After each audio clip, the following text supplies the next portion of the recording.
जी जिस फल को या जिस औषधि को सबसे ज्यादा बढ़ाई करते हैं, बखान करते हैं, वो मैंने बताया त्रिफला चूर्ण है।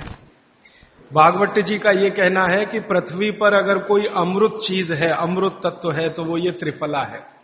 त्रिफला में 3 फल हैं, आंवला है, बहेड़ा है, हरडे है। लेकिन जो महत्व की बात आपको समझने की है वो ये कि हर बहेड़ा आंवला इसको हमेशा 1, 2, 3 के अनुपात में ही उपयोग करें। भागवत जी ने त्रिफला उपयोग करने के लिए बोला है, लेकिन उसके साथ उन्होंने एक महत्व की बात जोड़ी है कि इसको अकेला कभी भी उपयोग ना करें, या तो इसमें गुड़ मिलाएं या तो इसमें शहद मिलाएं। अकेला उपयोग करना हो तो ज्यादा दिन ना करें, नहीं तो आपको कुछ कमजोरी सी महसूस होगी।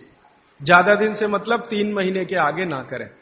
तो मैंने जो बताया, रात को अगर त्रिफला ले रहे हैं तो या तो आप दूध के साथ लें, पानी के साथ त्रिफला लेना माने अकेला त्रिफला लेना, ऐसा माना जाता है। दूध के साथ अकेला नहीं है, गुड़ के साथ अकेला नहीं है और शहद के साथ अकेला नहीं है। त्रिफला में तीनों के बारे में मैंने कल थोड़ा थोड़ा आपको बताया था।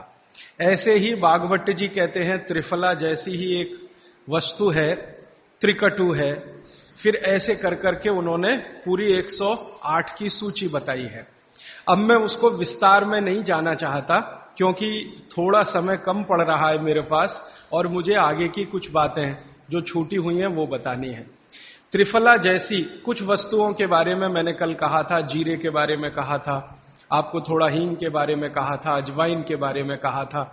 ऐसे ही अपने घर में एक बहुत अच्छी चीज है जिसके बारे में मैं कल छूट गया बोलना, लेकिन बोलना जरूरी है। वो है मेथी का दाना। भागवत जी कहते हैं कि अपने रसोई में आंवला, हरडे, बहेड़ा, इन तीनों के बाद कोई अच्छी चीज है तो अजवाइन, फिर उसके बाद बोला तो जीरा, फिर उसके बाद बोला तो हींग, और उसके बाद फिर वो बोलते हैं सबसे अच्छी चीज है मेथी का दाना। इस मेथी के दाने के बारे में इसकी जो विशेषता है मेथी की, ये वात नाशक है और कफ नाशक है। वात और कफ, 2 बीमारियों को जड़ से खत्म करने की शक्ति इस मेथी में है। मेथी पित्त को बढ़ाती है, वात को कम करेगी, कफ को कम करेगी, पित्त को बढ़ाएगी। इसका मतलब यह हुआ कि मेथी उपयोग अगर आप करते हैं तो वात की बीमारियां खत्म हो जाएंगी पूरी तरह से, और कफ की बीमारियां खत्म हो जाएंगी पूरी तरह से। पित्त की बीमारियां बढ़ सकती हैं क्योंकि मेथी पित्त को बढ़ाती है। तो जिन लोगों को पित्त की बीमारी पहले से है, उनके लिए विनती है कि वो मेथी का उपयोग ना करें। जिनको पित्त की बीमारी पहले से है वो मेथी का उपयोग ना करें। पित्त की बीमारी आप समझते हैं, एसिडिटी होना, हाइपर एसिडिटी होना, अल्सर होना, पेप्टिक अल्सर होना, मुंह में पानी आना, खाने का हजम नहीं होना, खाना खाने के 2-3 घंटे बाद भी खाने का टेस्ट मुंह में रहना, डकारे आना वगैरह वगैरह, हिचकी आना, ये ज्यादातर पित्त से जुड़ी हुई बीमारियां। तो मेथी के लिए भागवत जी कहते हैं कि पित्त के रोगी छोड़कर वात और कफ के रोगी इसको भरपूर मात्रा में ले सकते हैं। अब वात की बीमारियां अगर आपकी हैं, घुटने दुखना, कमर दुखना, कंधे दुखना, जोड़ों का दर्द, मेथी का उपयोग जरूर करें, जरूर करें। अब आप पूछेंगे जी मेथी का उपयोग करने का तरीका बहुत सरल बताया भागवत जी ने कि रात को 1 गिलास गुनगुने पानी में या गर्म पानी में 1 चम्मच मेथी दाना डाल दें, रात भर उसको रखें, सुबह उठकर मेथी दाने को चबा चबा के खाएं। चबा चबा के खाने का महत्व बहुत है। कई लोग मेथी की फंकी लेते हैं, पिसा हुआ मेथी होता है ना, उसकी फंकी लेते हैं, लेकिन फंकी का महत्व इतना नहीं है जितना चबाकर खाए हुए मेथी का है। क्यों? कारण उसका यह है कि जैसे ही मेथी आप चबाते हैं, लार बनना बहुत तेजी से शुरू होती है,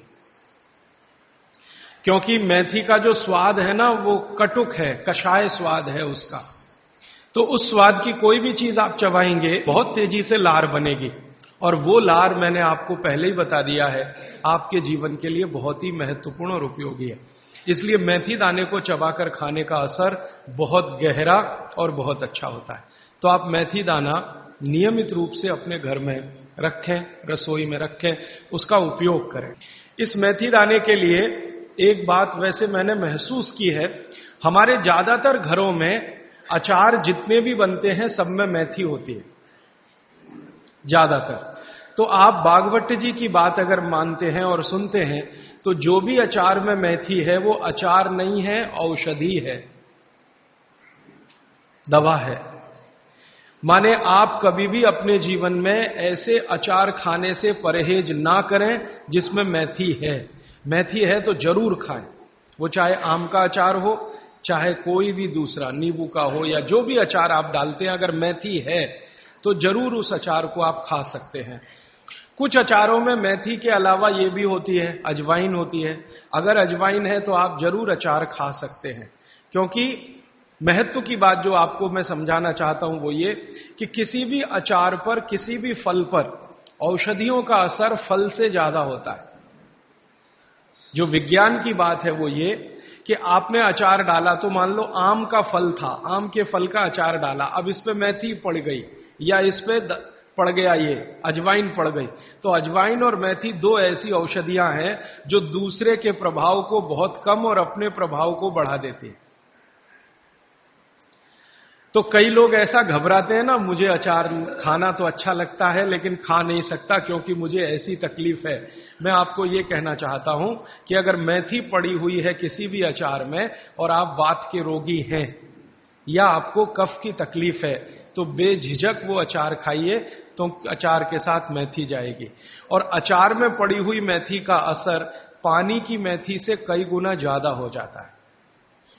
मैंने जो मेथी आपको बताई वो पानी में रात को डाल के सुबह खाना, इसका जितना असर है, लेकिन अचार में डाली हुई मेथी का असर इससे कई गुना ज्यादा है, क्योंकि अचार में ये मेथी 5-6 महीने साल भर पड़ी रहती है। मेथी के बारे में बागवट जी कहते हैं कि तेल में मिलाकर अगर आपने इसको रख लिया तो बात वही है कि अचार में तो तेल भी है, बिना तेल के अचार नहीं है। अब मेथी उसमें डल गई तो आप समझ लीजिए कि इसकी शक्ति जो काम करने की है वो 20 गुनी ज्यादा होती है, कम से कम 20 गुनी ज्यादा होती है। तो इसलिए अचार में पड़ी हुई मेथी जितनी पुरानी होती जाएगी आपको उतनी ही लाभकारी है। और ठीक यही बात उन्होंने अजवाइन के लिए लिखी है कि अजवाइन अचार में पड़ गई है तो आप समझ लो कि वो बहुत गुनी बढ़ गई है। अब मैं ये दूसरे तरह से सोचता हूं कि हमारे घर में जो माताएं बहनें हैं वो कितनी वैज्ञानिक हैं कि अचार के रूप में मेथी को या अजवाइन को इस तरह से डालती हैं। वो अनजाने में कितना बड़ा विज्ञान का काम कर रही हैं। जानकर करें तो आप सोचो कितना गर्व हो, कितना गौरव हो, लेकिन अनजाने में वो कर रही हैं। तो ये बात मैं विशेष रूप से आपके ध्यान में लाना चाहता हूं कि जिस घर की माताएं अचार बनाना जानती हैं वो बहुत वैज्ञानिक है। भले उन्होंने अपनी मां से सीखा हो या दादी मां से सीखा हो या नानी मां से सीखा हो, अनजाने में आपने एक ऐसी चीज सीख ली है जो दुनिया के बड़े बड़े डॉक्टर नहीं जानते। कोई भी एमबीबीएस एमडी डॉक्टर से पूछ के देख लीजिए, उसके बारे में कुछ नहीं जानता। और चूंकि वो जानता नहीं है तो अनजाने में कह देता अचार मत खाओ जी, हाँ नहीं तो ये हो जाएगा वो हो जाएगा। उसको ये मालूम नहीं है कि मेथी दाने का अचार है, अजवाइन का अचार है, जीरे का अचार है। तो ये जीरा है, मेथी दाना है, अजवाइन है, हींग का अचार एक बनता है।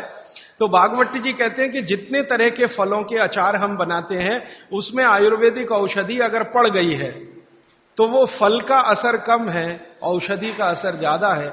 और आयुर्वेद की औषधियों को कुछ विशेष कॉम्बिनेशन में तेल के साथ अगर आप उपयोग कर रहे हैं तो असर सबसे ज्यादा है।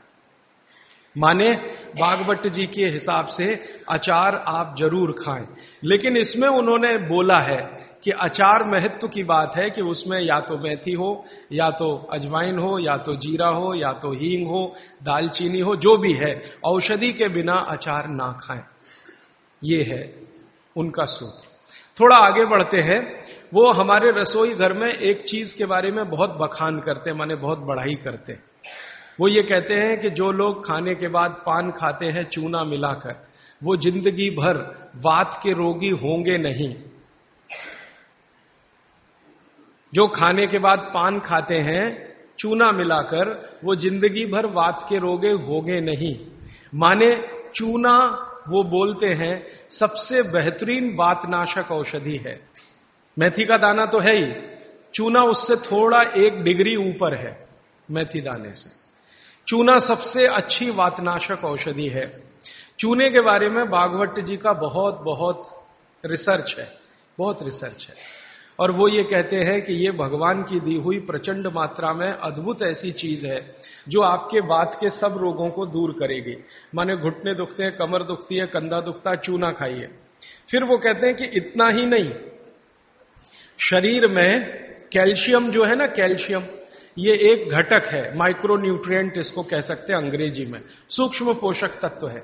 ये कैल्शियम के बारे में जो गंभीर बात है आज के विज्ञान के हिसाब से जो मैं कहना चाहता हूं, भागवत जी ने तो 3500 साल पहले कह दिया, आज का विज्ञान उसको प्रूव कर रहा है, कंफर्म कर रहा है। वो ये कि कैल्शियम की कमी अगर शरीर को है तो आपको 20 नहीं 50 बीमारियां आएंगी। कैल्शियम की कमी अगर है शरीर को तो 50 बीमारियां आएंगी। क्या क्या आ सकता है? हर तरह का दर्द आपको होगा, हर तरह का, मांसपेशियों का दर्द, हड्डियों का दर्द, सब तरह का। हड्डियों की जितनी विकृतियां हैं वो सब कैल्शियम की कमी से आएंगे। हड्डियों के जितने रोग हैं वो सब कैल्शियम की कमी से आएंगे। फिर वो कहते हैं कि रक्त के बहुत सारे रोग कैल्शियम की कमी से आते हैं, रक्त के रोग, खून की बीमारी। फिर वो कहते हैं कि बहुत सारे कफ के रोग कैल्शियम की कमी से आते हैं। तो कैल्शियम कम नहीं होने देना चाहिए। जो विज्ञान आज का कहता है, आधुनिक विज्ञान ये कहता है कि कैल्शियम वो माइक्रो न्यूट्रिएंट है, वो सूक्ष्म पोषक तत्व है जिसके शरीर में रहने पर ही दूसरे सूक्ष्म पोषक तत्व उपयोगी होते हैं। ये 12-15 साल का रिसर्च है, एक वाक्य में मैंने खत्म कर दिया। कैल्शियम की उपस्थिति में ही बाकी सभी सूक्ष्म पोषक तत्व उपयोगी होते हैं। इसका मतलब यह है कि अगर आपको शरीर में विटामिन सी का असर देखना है तो कैल्शियम चाहिए, विटामिन ए का असर देखना है तो कैल्शियम चाहिए, विटामिन बी का असर देखना है तो कैल्शियम चाहिए, अगर विटामिन डी का असर देखना है तो भी कैल्शियम चाहिए, विटामिन के का असर देखना है तो भी कैल्शियम चाहिए, प्रोटीन अच्छे से आपके शरीर को काम में आए तो कैल्शियम चाहिए, कार्बोहाइड्रेट्स ठीक से आपके शरीर को मदद करे तो कैल्शियम चाहिए, फैट्स आपके शरीर में डिसॉल्व होते रहें और जहां जरूरत है वहां लुब्रिकेशन में मदद करते रहें तो कैल्शियम चाहिए। माने समझ लीजिए कि कैल्शियम अगर नहीं है तो शरीर में सब कुछ बीमारियां आने ही वाली हैं। इसलिए कैल्शियम की उपलब्धता शरीर को होनी ही चाहिए। अब इसके बारे में भागवत जी कहते हैं, आधुनिक विज्ञान ने अभी प्रूव किया, भागवत जी पहले ही कह गए कि हमारे शरीर की 40 वर्ष की उम्र तक, 40 से 45 वर्ष की उम्र तक जो कुछ भी हम खा रहे हैं इसी में से हमको कैल्शियम मिलता रहता है। सबसे ज्यादा कैल्शियम आप जानते हैं दूध में है, दूध, फिर दूध के बाद दही, दही के बाद मट्ठा, मट्ठे के बाद मक्खन, मक्खन के बाद घी, इन सब में भरपूर कैल्शियम है। फिर आपने खाया संतरा, मौसम्मी, नारंगी, अंगूर, द्राक्ष, जो भी खट्टे फल, आम वगैरह वगैरह, सब में कैल्शियम भरपूर मात्रा में है। फिर सबसे ज्यादा कैल्शियम फलों में माना जाता केले में है। केला भरपूर खाना चाहिए क्योंकि कैल्शियम का सबसे बड़ा भंडार है और आसानी से हजम होता है। तो ऐसे जो फल हैं इनका जो कैल्शियम है ये 40-45 साल तक हमें आसानी से मिलता रहता है, क्योंकि शरीर की जो बायोकेमिस्ट्री है 40-45 साल तक एकदम दुरुस्त और तंदुरुस्त रहती है। जठर अग्नि भी तीव्र रहती है, बाकी सब फंक्शन ठीक है। लेकिन जैसे ही 45 की उम्र खत्म होती है, माताओं को यह बात विशेष रूप से कह रहा हूं, बहनों को, माताओं को, जैसे ही आपकी 45 की उम्र पूरी होती है और आपका मेंसेस साइकिल बंद होता है, मासिक धर्म आपका बंद होता है, उसी समय आपको कैल्शियम हजम होना कम होना शुरू होता है। आप कितना भी ये सब चीजें खाएं, केला भी खाएं, ये भी खाएं, लेकिन कैल्शियम उतना पूर्ति नहीं करता, क्योंकि कैल्शियम को शरीर में डाइजेस्ट कराने वाला जो हार्मोन है वो तभी तक आपको है जब तक आपकी मासिक चक्र की शुरुआत है। मासिक चक्र बंद होते ही ये हार्मोन कम होता है। आप जानते हैं कई हार्मोन्स कम हो जाते हैं। तो कैल्शियम डाइजेस्ट होना बहुत मुश्किल होता है, तब आपको जरूरत पड़ती है कि बाहर से कैल्शियम लें। इसलिए सब माताएं इस बात को ध्यान दें और इसको गांठ बांध लें कि 45 की उम्र होते ही चूना खाएं, क्योंकि अतिरिक्त बाहर से कैल्शियम उसी से मिलेगा। चूना जरूर खाएं आप सबके लिए, और आपको भी है चूना खाएं, क्योंकि आपकी उम्र भी 45 की जब पूरी होगी तो ये जो कैल्शियम है वो आपके लिए पर्याप्त नहीं है जो फलों से और सब्जियों से आ रहा है, कुछ अतिरिक्त चाहिए। और चूंकि बाकी सब माइक्रो न्यूट्रिएंट्स कैल्शियम की उपस्थिति में ही काम आएंगे, इसलिए इस पर ध्यान दीजिए। तो शायद इसलिए इस देश में एक परंपरा विकसित हुई है पान खाने की। ये पान खाने की परंपरा बहुत वैज्ञानिक है, बहुत ही वैज्ञानिक। जिसने भी शुरू की वो बागभट्ट का पक्का चेला रहा होगा, बहुत समझकर उसने ये शुरू की। और ये अद्भुत है। अद्भुत मैं इसलिए कह रहा हूं कि भारत की सब जातियों में उत्तर से दक्षिण, पूरब से पश्चिम ये परंपरा है। कहीं भी चले जाओ, आप सिक्किम में चले जाओ, अरुणाचल में चले जाओ, वो भी पान खाते हैं। और आप धुर दक्षिण में आ जाओ तो यहां भी है, उत्तर में चले जाओ, कहीं भी चले जाओ। तो ये पान खाना भारतीय सभ्यता का एक बहुत महत्वपूर्ण अंग है जो स्वास्थ्य से जुड़ा हुआ है। बस ध्यान इतना ही रखिए कि पान जो है चूने का ही खाना है। पान जो है चूने का ही खाना है। पान कभी भी कत्थे वाला ना खाएं, क्योंकि कत्था आपके लिए उतना उपयोगी नहीं है। कत्था स्वाद के लिए आप उपयोग करते हैं, चूना औषधि के लिए उपयोग करते हैं। ये बात मैं एक बार पहले भी कह चुका हूं, आज फिर से इसलिए कह रहा हूं कि कुछ नए चेहरे मैं देख रहा हूं। कल बहुत सारे नए और आज भी बहुत सारे नए चेहरे आए हैं। अब वो ये जरूरी बात से वंचित रह जाए, इसलिए मैंने ये दोबारा से कहा है। तो आपके रसोई में मेथी दाना हो गया, चूना हो गया, पान हो गया, फिर पान के बाद